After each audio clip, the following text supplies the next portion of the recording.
Well, today we have with us a man who travels the world a lot, and I think he's just come back from an extended stay over in Eastern Europe, among other places. Tom Palmer. Tom is Vice President for International Programs at the Atlas Economic Research Foundation and a Senior Fellow and Director at Cato University with the Cato Institute. Previously, he was Vice President for International Programs at the Cato Institute and Director of Cato's Center for Promotion of Human Rights. Dr. Palmer has long been active in the freedom movement and was very active in the late 1980s and 90s in the spread of classical liberal ideas in the Soviet bloc states and their successors. He also established and supervises the Global Initiatives programs in Arabic, Persian, Kurdish, Azerbaijani, Portuguese, Chinese, French, Bahasa, Indonesian, I can't pronounce that one, Tom, and Africa in several languages, Hindi, Urdu, and Vietnamese. So he's very, very busy. Tom was also an H.B. Earhart Fellow at Hertford College and Oxford University and a Vice President of the Institute for Humane Studies at George Mason University. He frequently lectures around the world on political science, public choice, civil society, and the moral, legal, and historical foundations of individual rights. He's the author of Realizing Freedom, The Theory of History, and the Practice of Liberty, and he's published essays in numerous books. What he's here today to talk about is a new book he's edited that is called The Morality of Capitalism. You should all have gotten a copy when you come in. It has a number of good essays in it by notables, and so I'm going to turn things over to Tom.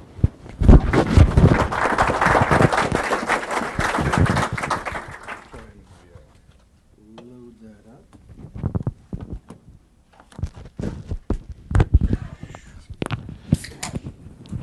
All right. Well, thank you, Corey. It's great to be here with so many wonderful people, some of whom I recognize, and I'm intimidated by the intellectual firepower at the various tables here. Mike Munger and Jane Shaw and Chris Caldwell and Rick Stroop and others. And so I'm going to try and present a popular version of the case for capitalism. So the book that we've done here, what I put together was a reader. It's got some short pieces, some longer pieces, something that high school students could read and enjoy, or even university professors at Duke University might learn one or two things if they dip into it. But it's like a sauce for dipping. You don't have to read the whole thing. You can dip into it, see what you like, and go on from there.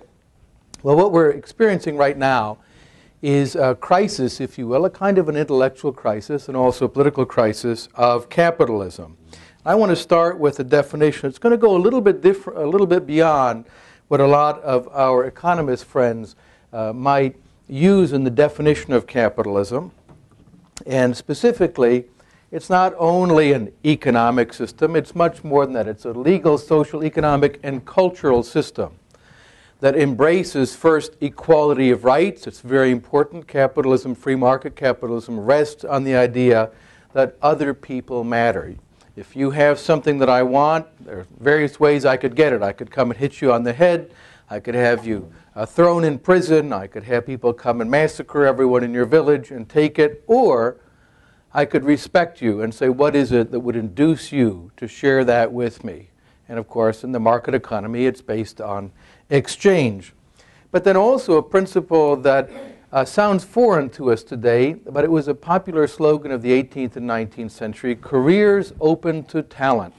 No one is born to privilege in a free market capitalist society. Thomas Paine put it very neatly when he talked about nobility. He said that's just a short way of saying no ability.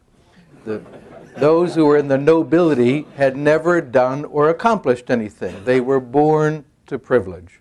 But a free market society, no one is born to privilege. All of us are able to enter a profession and to rise or fall on the basis of our own merits, not on the basis of your family or your race or your caste or your religion or other principle of that sort. And it relies on decentralized innovation processes and the system of trial and error through the market economy. Now, typically, economists will focus on the institutional features of capitalism. They're interested in well-defined, legally secure, transferable property rights, and so on. But I think capitalism goes beyond that. It's a system of constant innovation. We want to understand free market capitalism. Now, The reason it's on trial, we see all of the profoundly confused people on Occupy Wall Street and Occupy Little Rock and so on. They're angry that capitalism has somehow caused an economic crisis. And I want to dwell on that just for a moment, very quickly. I think it's a case of mistaken identity. If you think about the institutions that we would finger as responsible for this, I don't associate them with free market capitalism, such as the Federal Reserve System, which is a state institution answerable to the state. Look at their policies: cheap, easy credit flooding the market, real interest rates, not nominal, but real interest rates. For a couple of years, were set in negative territory in their overnight lending practices. In other words, if you think about normal banking, you borrow money, you pay some interest to the bank. I borrow $100. I'm going to do it on the condition that I bring back 105 future dollars. Well, under a negative interest rate, you're offered the deal that says you can borrow $100 on the condition you bring back 95. In effect, the bank is paying you to borrow. And we ran a big experiment, and we now have a definitive answer. How much money will people borrow when you pay them to borrow? We know conclusively the answer is a lot. They will borrow a lot of money under cheap, easy money policies. And then enormous interventions into financial markets. It's absurd to argue that somehow the financial markets were unregulated. These are among the most heavily controlled markets in existence, subject to tremendous amounts of state intervention and control. But notably, mortgage markets. We had a deliberate social policy to encourage home ownership on the theory that renters are all losers, and in particular, people are more likely to vote in incumbents if they feel good because they own a home. So Democrats and Republicans alike pushed home ownership at virtually any price. And the consequence was an asset bubble, a financial collapse that emerged from that. And we are currently living with the consequences. So you think about the institutions behind this. I don't associate these with the free market economy. These are all institutions of state intervention. Now let's look very briefly at some of what they did. You know about the FHA. When I speak to college students, so a little bit different from most of the people here, I have to explain how it used to work in the old days. You would buy a house, and traditionally there was a 20% what I call a down payment. So you'd buy a $100,000 house, you would borrow $80,000 from the bank on a 20 or 30-year loan, and then you would take what used to be called savings, and I have to explain what savings means. Savings is when you earn $100 and you only spend $80, the $20 differential is called savings, and you would set that aside for a rainy day, your retirement or what have you. It's a little old-fashioned. Well, the FHA wanted to get rid of this unfair obstacle to home ownership. So that was pushed down to 3% for government-guaranteed loans. And in 2008, wild and wacky George Bush's crazy discount mortgage house offered the 0% down payment federally guaranteed mortgage, which means there's no difference between renting, in effect, and buying, except if there's an upside, you get the differential if you flip the house. So this really helped to fuel a tremendously speculative market. And as I explained to all the college students, they missed out on one of the most cool financial instruments of all time, the ninja loan. No income, no job, or assets. So you could qualify for a guaranteed loan on the basis that you would meet your rent payments for some period of time when you're in school, and then turn around and flip it, and if it increases $8,000, you get to pocket that and buy a bag of iPods. But moreover, Fannie Mae and Freddie Mac, which were designed to securitize loans to make these markets much more liquid, were specifically charged, and these are not private free market institutions. They have their own line of credit at the Treasury, which I don't think Red Hat has, for example, or Walmart or other institutions of the market economy, to push this to less and less qualified persons. So they started out, 42% of the income financing had to go to securitized loans that have been made to people with below the median income. And you see a little pattern here. 2002, 50%. 2005, 52%. Then they created these special affordable mortgages in which they were going to insist that a percentage would go to those who were earning less than 60% of the median income. Those are the loans that would be then securitized. So 20%, from 12% to 20 to 22, 2008, 28%. This is a disaster, in effect, waiting to happen, encouraging more and more people to move into housing, even if they couldn't afford it. So we got a big asset bubble. But this one had some special characteristics. Other asset bubbles can pop and it doesn't generate quite the catastrophe. In this case, people live in their houses. They don't live in mines or other kinds of commodities. And they're very angry when those housing prices start to go down. So there's a lot of incentive for politicians to, oddly enough, keep housing prices higher. But this helped to cause a disaster on the world financial system thanks to not laissez-faire capitalism, but international financial regulation of institutions. The Basel Accords were designed to make sure that markets would be well managed, set up the capital requirements. Don't worry, you don't need to exercise normal supervision in banking because we have the Basel Accords and regulatory agencies establishing different risk categories. So you could, in effect, free up capital on an 8% capital requirement. For $100 in outstanding deposits, you have to have $8 in assets in case people are making a run on the bank.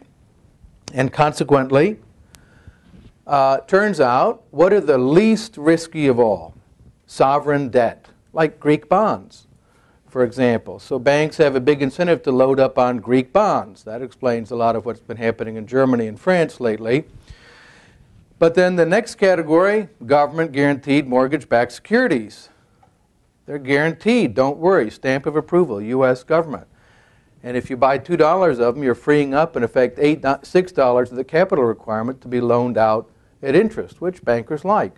So we have a big incentive for the whole world to invest in this highly risky market. And it turns out, when they opened up their bag of assets to see what was in it, at the bottom of it was the college student looking up saying, I can't pay my mortgage now. But in particular, the worst feature was total uncertainty about what people had, because they had no incentive to exercise normal scrutiny to determine what, in fact, they were investing in. So we ended up with a worldwide financial freeze-up. There's a lesson, I think, that we should learn from this, and we think about the great economist Ludwig von Mises. I think this is quite relevant to what we're experiencing right now. The devil of easy money. Every administration wants people to make its citizens happy by spending. And the problem is the time lag. The spending makes you happy now, but the inevitable correction or crash is going to come later down the road. And every politician hopes, well, I'm not going to be in office when that happens. But we end up stuck with the long run. But you know, there is a solution. I'd like to raise a very important one. The Keynesian approach that's been offered to us. This is worth watching. The ever wonderful Paul Krugman. Let's see if I can make that go back here. How do I make that work? Let's see. Fareed Zakaria GPS, seen in Sunday morning 10 Eastern and Pacific. Infrastructure spending, if it were well spent, that's great. I'm all for that. I'd borrow for that, assuming we're not paying Boston big dig kind of prices for the infrastructure. But even if you were, wouldn't John Maynard Keynes say that if you could employ people to dig a ditch and then fill it up again, that's fine. They're being productively employed. They pay taxes. So maybe Boston's big dig was just fine after all. Think about World War II, right? That was actually negative social product spending, and yet it brought us out. I mean, partly because you want to put these things together. If we say, look, we could use some inflation, Ken and I are both saying that, which is, of course, anathema to a lot of people in Washington, but is in fact what the basic logic says. It's very hard to get inflation in a depressed economy. But if you had a program of government spending plus an expansionary policy by the Fed, you could get that. So if you think about using all of these things together, you could accomplish, a great deal. I mean, if we discovered that space aliens were planning to attack, and we needed a massive buildup to counter the space alien threat, and really inflation and budget deficits took secondary place to that, this slump would be over in 18 months. And then if we discovered, whoops, we made a mistake, there aren't actually any space So we need aliens, Orson we'd be a Welles, better, is what you're saying. No, there was a Twilight Zone episode like this in which scientists fake an alien threat in order to achieve world peace. Well, this time we don't need it. We need it in order to get some fiscal stimulus. So there we have Paul Krugman, in effect, providing an artful parody of himself. Or as we would think about this as the proposal of stimulus that has been offered to us. I think it's not very plausible. But in addition, we've had now the growth of a particular set of institutions, one intervention piled on top of another. And we're seeing a real recrudescence of cronyism in our society, something that should be concerned about. Think about General Motors, GM, now Government Motors. And one of the things that happened when this took place that really shocked me, and then I was shocked by the fact that not many other people were shocked. When the President of the United States said, okay, I'll sign off on this, overriding the rights of the bondholders, overriding traditional bankruptcy law that would have led to reorganization of the company and firing the people who had designed and manufactured cars people did not want to buy, though they would have been fired. But the President of the United States said, I'll sign that, but on condition I get to fire personally the CEO. And I use a very harsh word I normally would not use. That smacks of fascism. When the President of the United States thinks it's his business to say, I'm going to determine who's the president of this company or the CEO of that firm. And that's a society I don't want to live in, a society of cronyism and power. And by the way, I'm not saying this in a partisan way. Democrats and Republicans are equally liable to this temptation of power. But we are moving very strongly closer towards real old-fashioned cronyism. And the Solyndra case, I think, is a very clear example of this. The emails that are coming out, the pressures, Department of Energy, OMB, General Accounting Office, you've got to approve this loan, you've got to do it, you've got to do it. The Vice President is scheduled to do a ribbon-cutting ceremony. So you have to approve this loan. This was utterly disgraceful and a sign of authentic cronyism, and it stinks. And I think it is something that should be rejected. Now, I also think that typically when people complain about capitalism, what they have in mind is cronyism. Most of the complaints about unfairness, about the bankers and so on in Wall Street, they're complaining about the bailouts, the things that made the Tea Party members justifiably and legitimately very angry. We should be angry about that. But it's not free market capitalism that is responsible for bailing out firms that have done poorly. Those firms should go through bankruptcy or should disappear. The cronyism is, in my opinion, the problem. And people should indeed be angry about that. But that's why the Occupy Wall Street protesters, I think, are misguided. They're not getting it. They're profoundly, deeply confused. And cronyism is a feature of interventionism. When you have the power to redistribute goodies to other people, it pays to become your friend or to determine who has that power or to acquire that power for yourself. And that system breeds one intervention on top of another. So cronyism is a feature of interventionism. For this audience, I don't think I need to explain in great detail that our economy has a substantial amount of cronyism. There's not only positive sum games like in exchange, there's negative sum games of redistribution, but more common are, zero sum games of redistribution. More common than we like to admit are negative sum games, in which we're all made worse off because I'm picking your pocket as you're picking my pocket. And there are huge transactions costs in the process. And this last point here about diffused costs and concentrated benefits is something that I do try to explain to students, and I usually hold up a packet of sugar as an example of that.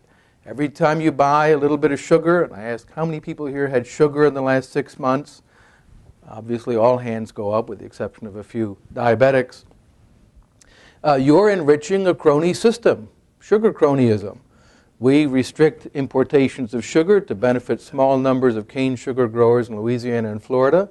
and larger numbers of people who make sugar in the least economically efficient and most dunderheaded way known, which is to grow beets in the Midwest, because we don't allow inexpensive Brazilian and Caribbean sugar to come into the country. Each one of us pays a tiny fraction of a cent every time we have a cup of coffee with some sugar in it. But you add that up, it's a lot of money. People will invest in lobbyists and campaign donations and one-on-one meetings in order to get access to that. Now, it turns out, of course, this intervention has a lot of other knock-on effects that were unanticipated.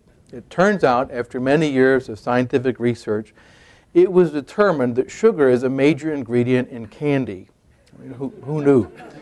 And one of the consequences of this sugar protectionism was enormous harm to the American candy industry, because that's a major ingredient. So the lifesaver, unknown to most people under 30 or 40, I explained it's a completely inedible puck of sugar, is no longer manufactured in the United States, to our eternal shame. They are now made in Canada. And in effect, the perfidious Canadians are smuggling sugar into the United States in the form of candy, which is what is going on in this market. So we have all kinds, pervasive rent-seeking, pervasive cronyism in a democratic society through the mechanism of imposing tiny little costs on large numbers of people that then turn out to be quite substantial sums that people will struggle for in the political process. But let's go back to my definition of capitalism as not merely an institutional one, that it's a system of property rights and exchange, but something special about it. And that is what Joseph Schumpeter called creative destruction. He's an underappreciated theorist of capitalism, in my opinion. I always learn from him. He points out the problem that is usually being visualized is how capitalism administers existing structures, whereas the relevant problem is how it creates and destroys them. I was in Malaysia recently at a conference on economic freedom and got to sit next to the chief prosecutor for the Bundeskartellamt, which is the federal office of, I really should call it cartel management, but it's the antitrust policy in Germany. And their whole theory was we want to drive down prices to marginal cost. It was a sort of perfect competition model, as though that were an ideal to govern human societies, without any appreciation that when he's talking about lawsuits against Google, which is already happening, by the way, private antitrust lawsuits against Google, Google is terrified about the next new app to come around the block that will destroy their product. And that is a far more secure system of protection from cartels or anything that we might be concerned about, is freedom of market access in the system of creative destruction. Now, lots of things get destroyed. For instance, the buggy whip industry is almost gone, sadly. We no longer invest in devices to whip and cause pain to animals.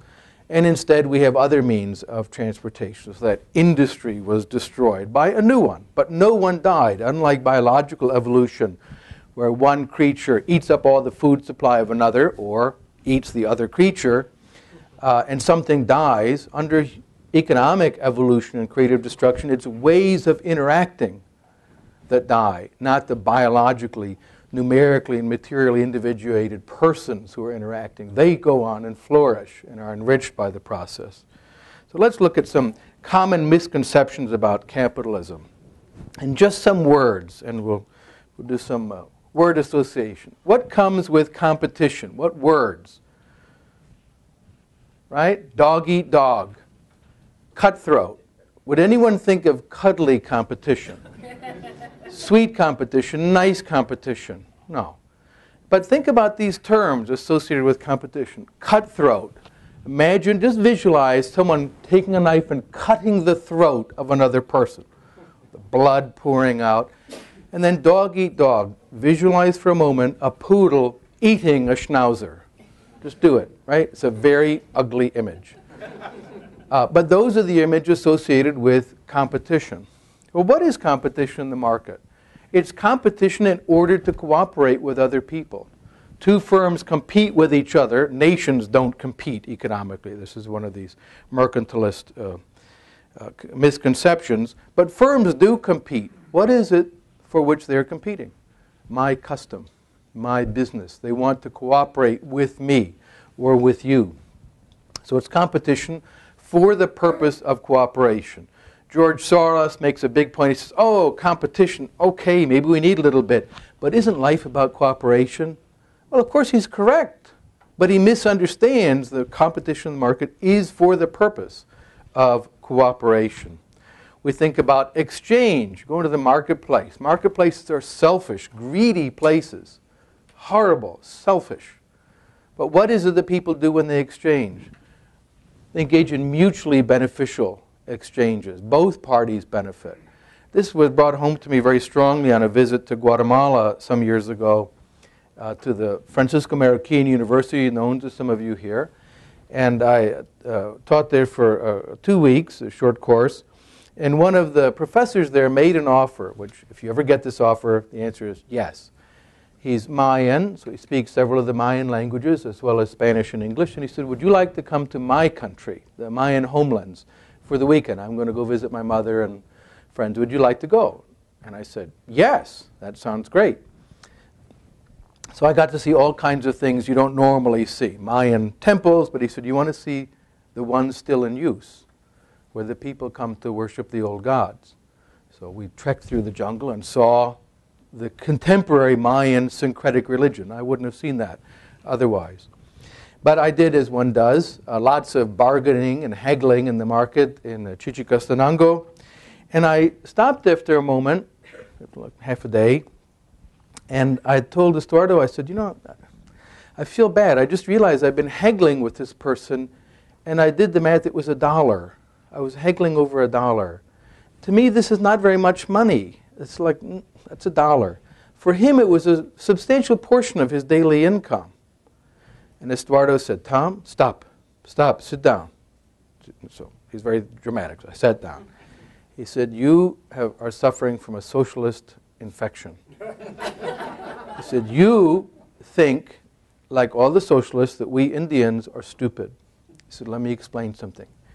If an Indian merchant sells you something, he made a profit. We don't sell stuff at a loss. We don't love you that much. We don't consider you better than us. So if he sold it, he made money. He said, however, let me give you some advice. If for some reason you wanted to ruin an Indian merchant's day and make him miserable, here's what you do. Say, how much is that? He says, 300 quetzales. Say, okay. That will drive him crazy because he's going to say all day, I could have asked for 500. Right? So he'll be angry all day long that he misjudged the consumer surplus that was available there. So exchange is mutually beneficial. Profit, what are the terms that come to mind there? Obscene, windfall profits. Right? But what are profits? Profits are signs that you have value, that you have added value. John Mackey has an interview. I interviewed John. I think he's a very interesting theorist of the market economy. He had the great advantage. He didn't go to college. He went into business, and he experienced business and meditated and thought about it. He wasn't taught what business is first and then did it. He went into business, and he's a very, very thoughtful person. And he thought a lot about it. What is it that we're doing here? And he points out that our economist friends, and not the ones present naturally, but many of them, when they talk about the profit-maximizing firm, they give you a very misleading image, as though the purpose of business is to maximize profit. That's what you do. He said, I don't do that. In my business, our purpose, our goal is to delight and nourish our customers. They have all these different goals and principles. An architect's purpose is to build buildings that are beautiful, aesthetically pleasing, that help to shelter people.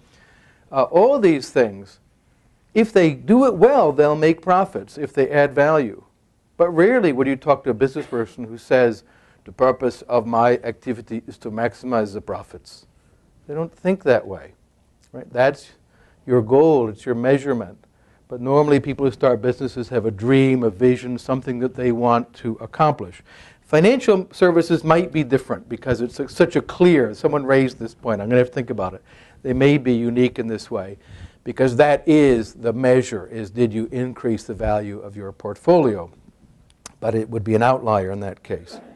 I'll mention very briefly something that is significant for understanding the market economy, and that's Jean-Baptiste Say and Say's law of markets. The first time I was introduced to Say's law of markets was in a large macroeconomics course with a professor who was a very standard Keynesian, 400 students. I drove him crazy because I remember we had the grease pen overlay thing, and he had the GNP, not GDP, but GNP at the time, equals C plus I, and so on. And then he did the next line, G, upward arrow, equals GNP, upward arrow. Namely, if you increase G, GNP goes up too. And I asked him, I said, where does G come from? I mean, would C and I and those other things go down? He said, what have you been reading? And I was misinformed and so on, and then he just continued with the lecture. But he did discuss Say's law of markets. Supply creates its own demand. It's a very important principle.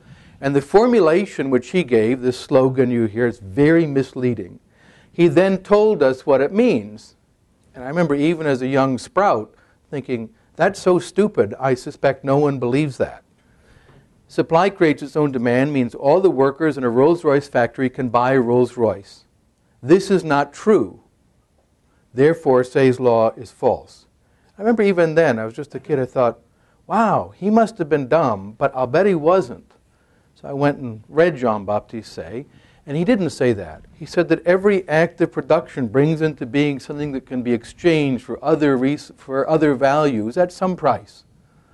So the price mechanism is significant. There can't be an overall generalized overproduction of everything if prices are allowed to move, to be readjusted.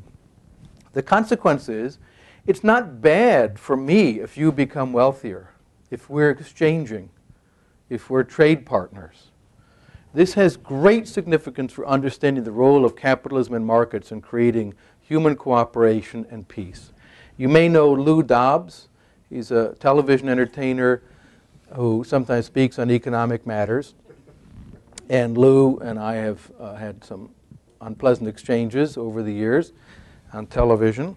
And I got to witness after 2 minutes, he called my friend Don Boudreau an idiot and my other friend June Arunga stupid. So he's a gentleman as well. But he's always ranting about other people getting rich. Used to be the Japanese, now it's the Chinese. We should be very angry. I think we should be happy that the Chinese become more prosperous if we trade with them. Because it's good for you if your customers become prosperous. That's very important. Which one would you rather have come into your shop to buy? The penniless bum with holes in the shoes and no money? Or the prosperous person who comes in clearly with money to spend, something to exchange for what you've produced? It's the second.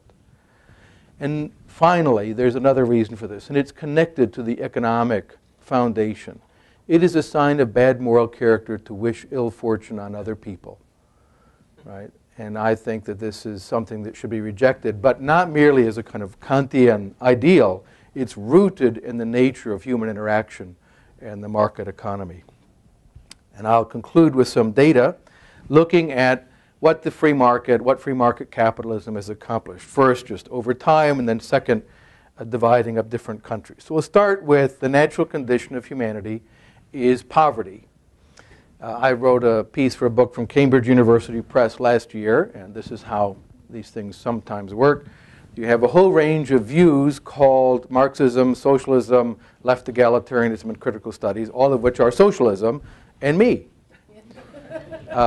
The only one not called something like that, called classical liberalism. And one of the questions to ask is, what is the cause of poverty? And I was the only one who said, this question is meaningless. It's a badly formulated question. Poverty has no causes. Wealth has causes. Poverty is what you get when you fail to produce wealth. But wealth is not what you get when you fail to produce poverty. Right? They're very different. It's like having a science of darkness. We're all sitting in the dark saying, what causes darkness? Little dark particles or darkons, something that would cause the room to be dark. Actually, what we need is the science of illumination. And darkness is the absence of illumination. What causes light is the proper question. Well, Angus Maddison has provided some fun data on this. It doesn't show up very well in this particular presentation. But if you look at per capita income around the world from the year 1, technically there's no year 0, up until this chart ended at 2003, what you see is a pretty much flat line for a long time. It goes up in the 13th century, kind of the rise of the high Middle Ages, in not only Europe but other parts of the world as well. It declines a little bit in the general crisis of the 17th century. And about the year 1800, maybe starting about 1780 in the United Kingdom, in Great Britain and North America and British colonies, it starts to go up. This is astonishing. Our lives are unlike the lives of the previous generations of humanity. Deirdre McCloskey refers to this. She has a chapter in the book, and a wonderful book I highly recommend called Bourgeois Dignity. It's a wonderful, great read. I think cannot speak too highly of that book. She calls it the great fact. This is what needs to be explained. Not thousands of years of poverty and destitution, but the modern world, which needs explanation. And she argues it is free market capitalism, understood as institutions of the market economy and an openness to innovation and respect for entrepreneurs and wealth creators.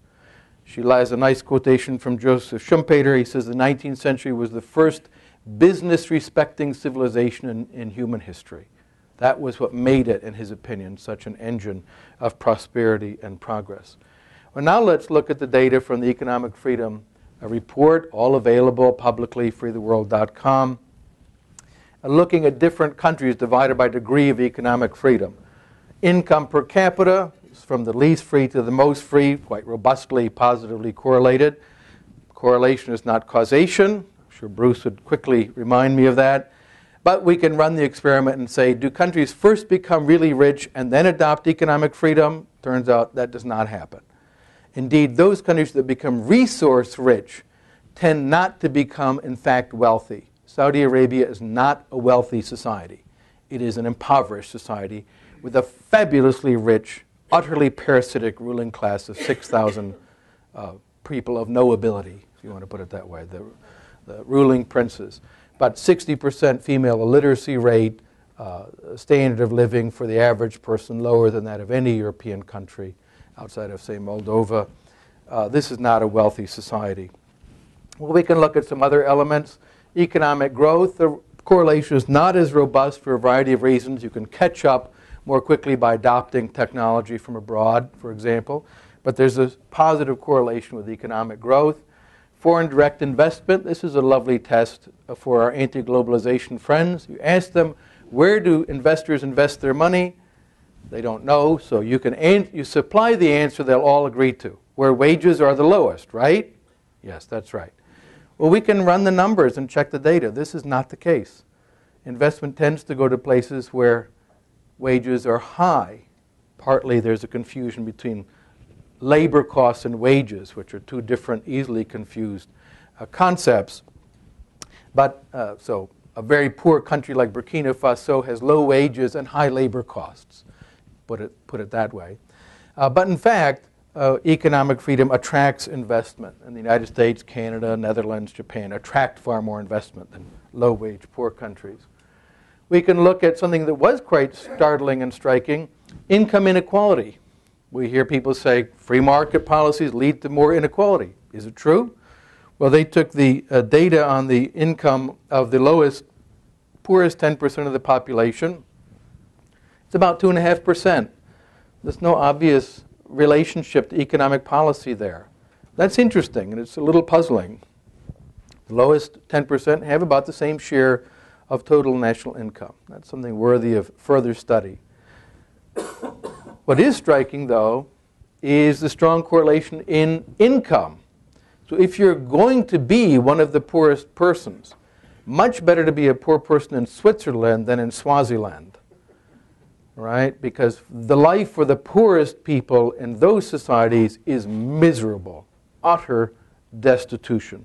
life where the poorest people in wealthy societies is not as comfortable as the rich, but quite often they have more amenities than upper class people in those poor societies.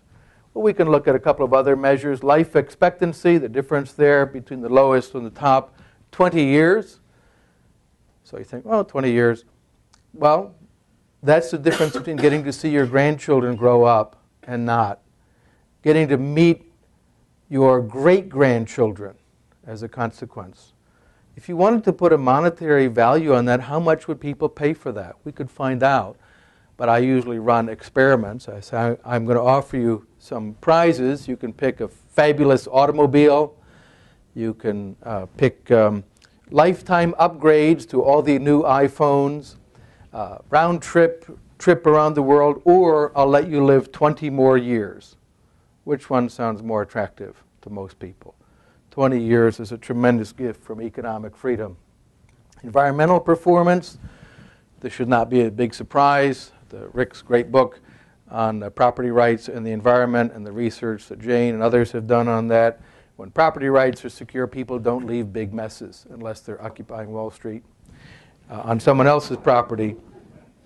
That we have incentives to clean up, and also wealth means rich people demand more environmental amenities. You want to go to socialist countries, you'll see lots of economic destruction, and ditto in poor countries. You want to see well-tended natural resources, go to wealthy countries. Corruption is inversely correlated. This deserves much more study. There's undoubtedly a great deal at work here about cultural values, principles of law, and so on. But one element that's pretty clear is when the bureaucrats have less power, fewer permissions that they can grant or deny, there are fewer occasions for them to shake you down. And that does seem to be a good reason, a good way to eliminate corruption is eliminate state control of the economy. Political and civil liberties are strongly correlated. There are certainly outliers. We could think about Singapore, for example, which is basically a large shopping mall with the death penalty, and not sort of a normal country, if you will. But those are statistical outliers. This deserves more study, and people could do more on, is it economic freedom leads to political and civil freedom, or does political and civil liberties lead to more economic freedom? It's a complex matter, but we do know that they go very much hand in hand. And I'll conclude with a principle about civilization and trade, free market exchange and trade. Several times in my life I've read the works of a great poet, Homer, who I understand has a popular television show today, the Iliad and the Odyssey, and I was injured some years ago and bedridden for a long time, so I read lots and lots and lots and lots of books, as one does when you're in agonizing pain and can't walk. And I reread the Odyssey, and the discussion of the Cyclops was really interesting to me. They're horrible people. They're savages. Right? They attack you. Here he is, a big eye, getting the spear into it. He attacks Odysseus and his men when they land on the island, and they go on to do their exploration, find his house. Odysseus asks, "What is my guest gift?" It was traditional in seafaring societies, if you wash up on our shores, we will feed you, give you water and wine, and get you ready to go on your voyage. I might wash up on your shores. So reciprocity would lead to that. And indeed, Zeus is called the god of strangers. If you harm or fail to help a stranger, Zeus will know it, and you'll pay as a consequence. Odysseus says, "What is my guest gift?" And the Cyclops says, "I shall eat you last." So on the whole ranking of guest gifts, this is very low on the list. And then the question is, why is the Cyclops a savage? And here was the part that really caught my eye. The Cyclops have no ships with crimson prows, no shipwrights there to build them good strong craft that could sail them out to foreign ports of call, as most men risk the seas to trade with other men. The Cyclops lives in the ideal world of the Occupy Wall Street organizers. All production and all consumption is local. But the consequence is that the people are savage. They have no moral conscience. They view strangers as enemies, as an opportunity to dine on them, rather than as potential friends, which is what happens when we engage in free market exchange. Well, with that, I thank you very much for your attention and applaud the good work of the John Locke Foundation.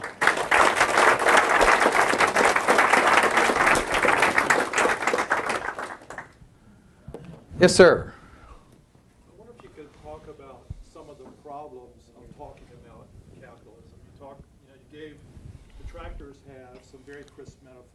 Cutthroat, windfall, dog eat dog, liquidity traps, pump priming, which make for great sound bites and hard-hitting sort of cogent or directed arguments. There's nothing. I mean, when you put cutthroat competition, then you didn't have a metaphor to explain cooperative competition. That's right. So it seems to me one of the problems is maybe it's the decentralized nature of capitalism itself.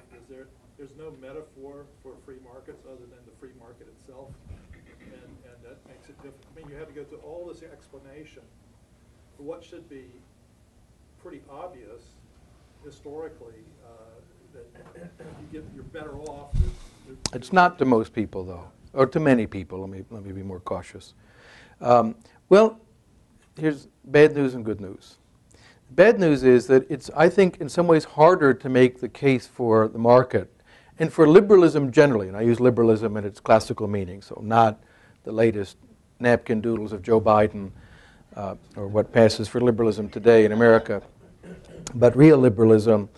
Because we're talking about cause and effect relationships, that there's a time lag between liberalizing the market and generating prosperity. It's not instantaneous.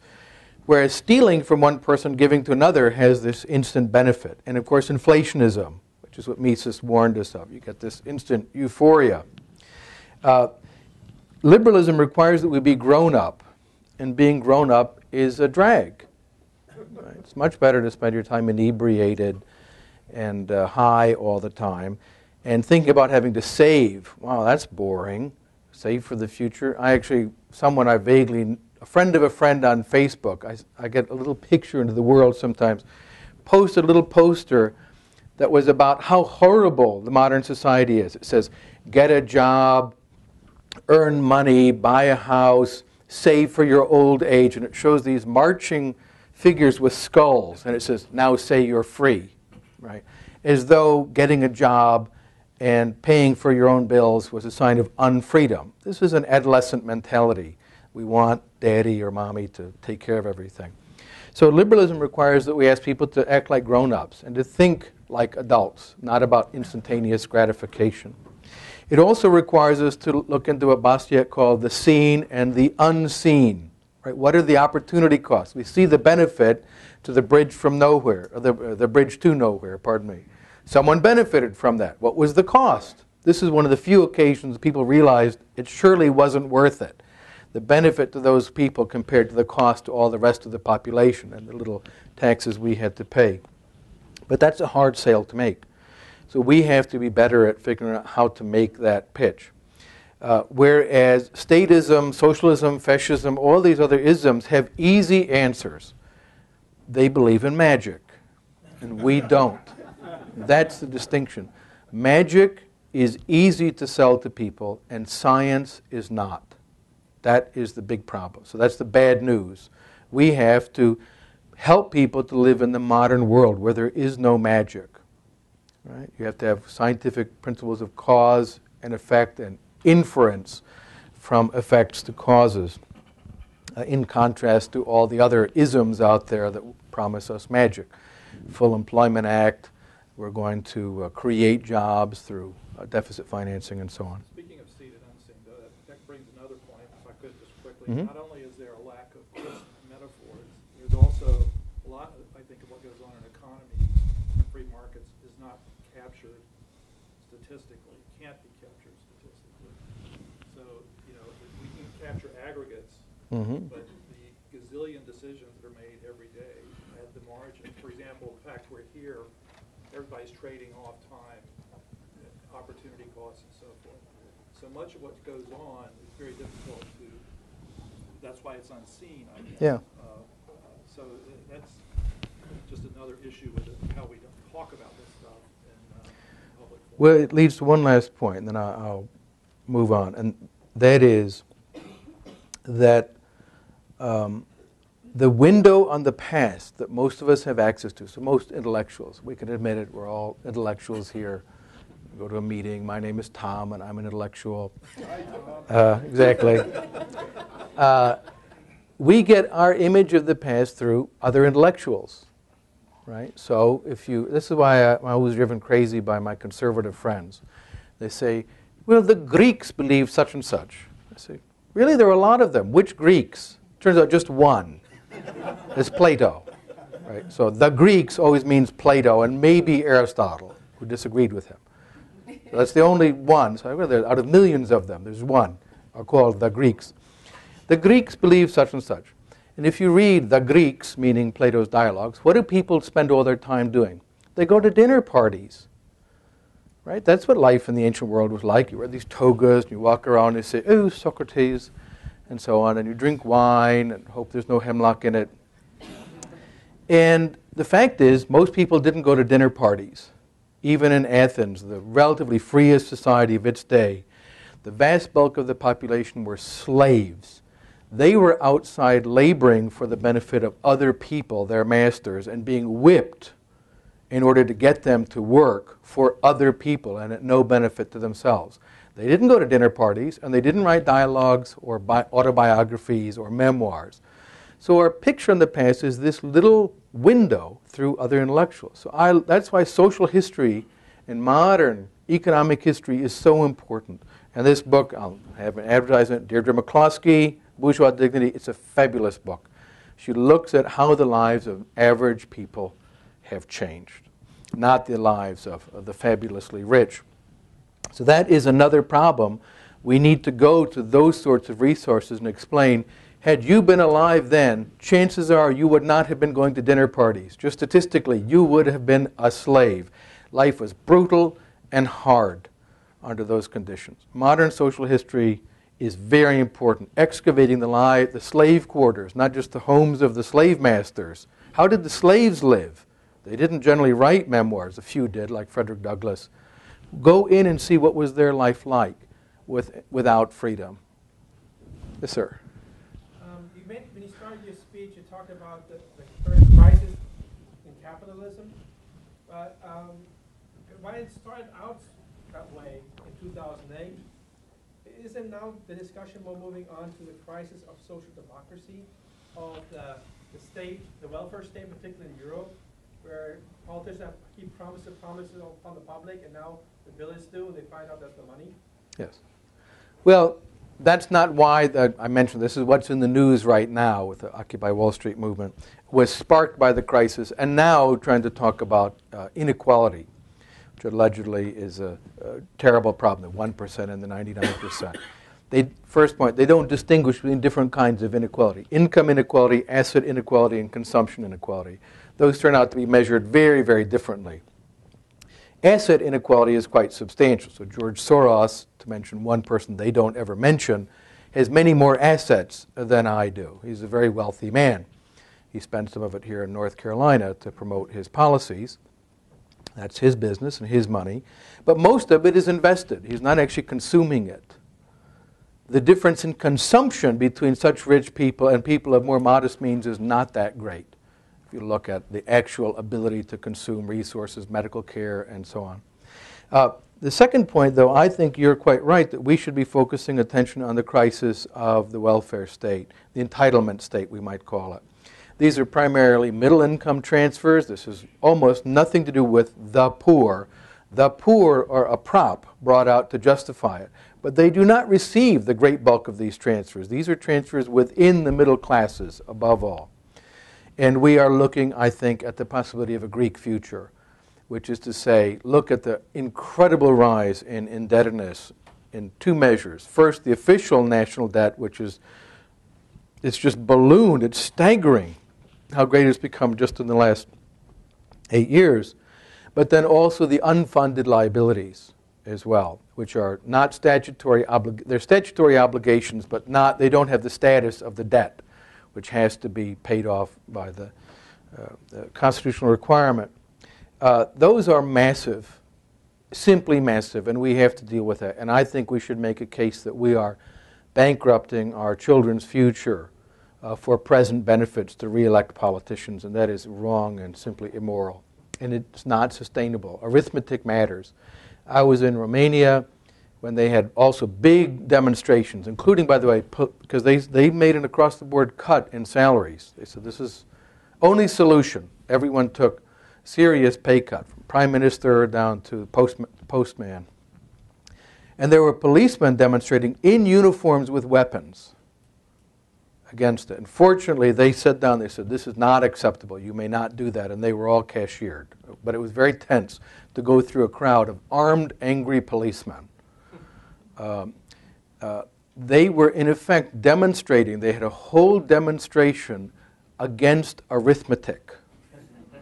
That was really what was the thing they were angry about, was arithmetic. I think most people understand arithmetic is, you can't have a protest against it. We have to obey it. Yes, sir? The one thing, of course, the president in North Carolina, Nashville, but one thing that disturbs me is, and you had Krugman up there, and the mindset of Krugman is, you know, he looked at World War II. When he talks about for stimulus, well, the problem is we didn't spend enough. Yes. There was no, I guess, formula of how much we should have spent. Or else More. Said it. Now, well, more. And the other thing is, they're saying we need to spend more now to create the job. My concern is that at what point will our $14 trillion economy become $13 trillion? It really hasn't shrunk yet, but if they keep going to do the same stuff over and over again, with the definition of insanity, at what point do they say, hey, it's not going to work? They're adamant that we have to keep doing what we're doing, despite the evidence that what we're doing is failing. That is an inherently unanswerable question. There is no way to know. And the reason is we're dealing with human beings, not soccer balls bouncing around with predictable patterns. So I don't know the answer to that. I don't think anyone does.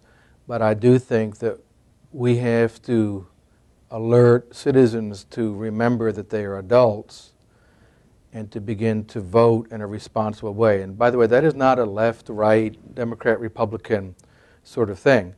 You can find a variety of people of different political perspectives who understand arithmetic. And there are many European social democrats who are saying, this can't last. And if something can't last, there's a very important point. If it can't last, it won't. Right? Something has to be done to make sure that the end of it is not a catastrophe. So I think that there's no answer to your question, but there will be a reckoning, and we just have to make sure that the price that's paid that will not be social disaster. Yes, sir. Okay, there we go. I have two questions. I'll ask both of you, maybe two. One I ask. The first one's on the first part of your talk. You talked about banks. Mm-hmm. And I'm a judge, and people come in, and I think they're responsible for their own conduct. And some years ago, they produced a 40-ounce beer. In my community, they're very popular among certain people. It goes from 12 to 16. If someone chooses the 40-ounce beer and gets sloppy drunk and does something wrong, isn't it their fault, not the government or whoever offered it for them to do? That's my question. You are so old-fashioned. The second question is on the second part of your speech. Do you have any, I haven't read your stuff, so I don't know, but do you have any space in your analysis for antitrust law? Because I think capitalism is like a ball game. It's a great, great one. It's the best in the world. It's like football. Football unregulated. I used to play Saturday night football. It's one game. Football regulated is another game. Both are fun to watch. One not regulated can be deadly. Okay. Well, that's a good way to end up. The first one is, yes, I think that when people make decisions, that they should bear the consequences of them. But we have entered a system, and we've been in it for some time. It's not just the last couple of years. It's not the fault of the Obama administration, which has accelerated a process that's been in motion for some time. A system in which if you take big risks and you make big profits, they're yours. And if you make big losses, those are the public's. That is wrong. That is simply immoral and wrong and should not be allowed to stand. But that system is part of the explanation for the financial meltdown and crisis. Encouragement to take more and more and more risk. All the benefits go to us. We're the people at Goldman Sachs. Of course, we all get bailed out by our buddies at the Treasury Department when we run into problems. But the second point then about antitrust, it goes back to this question about creative destruction and your use of the term regulation. I'm in favor of regulation of the market. Now, some people may be shocked. Oh, my God, he's a free market advocate. I favor very strong regulation of the market by rules, not by intervention. But what is called regulation today is not regulation. It's interventionism. When the Constitution was written and Congress has the power to regulate commerce among the several states, regulate had its meaning to make regular, like a regulator in an engine that flies around so its motion will be regular. You want good rules that everyone can understand and abide by, that will make things regular. Not one rule for you and another one for me, and it could change tomorrow. I think Madison and Federalist 82 addressed this question. A policy that can change forever isn't a rule if you don't know today what it's going to be tomorrow. That's not a rule. The term regulation has come to mean almost the opposite today. It means arbitrary, capricious intervention into other people's business in unpredictable fashions. That's called regulation. That's unregulation, in my opinion. So the market needs regulation and regulatory institutions, some of which can come from the market. Think about rating agencies, for example, are very important. But when they're given oligopolistic power, like the SEC did with Fitch, Moody's, and Standard & Poor's, the three that were required, well, you no longer have real competition. So we need regulation. Underwriters, laboratories helps to regulate electronics markets very effectively. That's regulation. Arbitrary intervention, I don't think so. Antitrust law, I think, is a bad candidate for regulation because it has so many inherent uncertainties about it. If your price and my price are the same, are we being very competitive or are we colluding? Not really obvious. I think that what we should rely on is the rule of law and open, contestable markets. So if you and I are doing a bad job, let's say maybe we are colluding in some fashion, other people are free to come in, undercut us, offer a better product. The Schumpeterian model, I think, is better than the so-called perfect competition model that assumes we want firms to behave in a certain way. As Schumpeter says, it's administering existing structures. But free market capitalism is about destroying them and bringing about new ones. And I'll leave you with the image that I like to leave with college students, some of whom have seen Blade Runner, the movie. Right? It's a very interesting movie, weird and strange, about a world that didn't take place. I think it's supposed to be happening about now, actually. But it opens, and this giant sort of spacecraft blimp thing goes over this highly strange Los Angeles. So people speak an argot of Japanese, Spanish, English, and German. And on the side of it, it says Pan Am. And kids today don't know what that means. I said, that's Pan American Airways. That was the big airlines. It doesn't exist anymore. The market got rid of it. It destroyed it because they didn't provide value in a way that other competing airlines were able to provide. I'd rather rely on that than the Federal Trade Commission. But with that, again, thanks to the John Locke Foundation and you.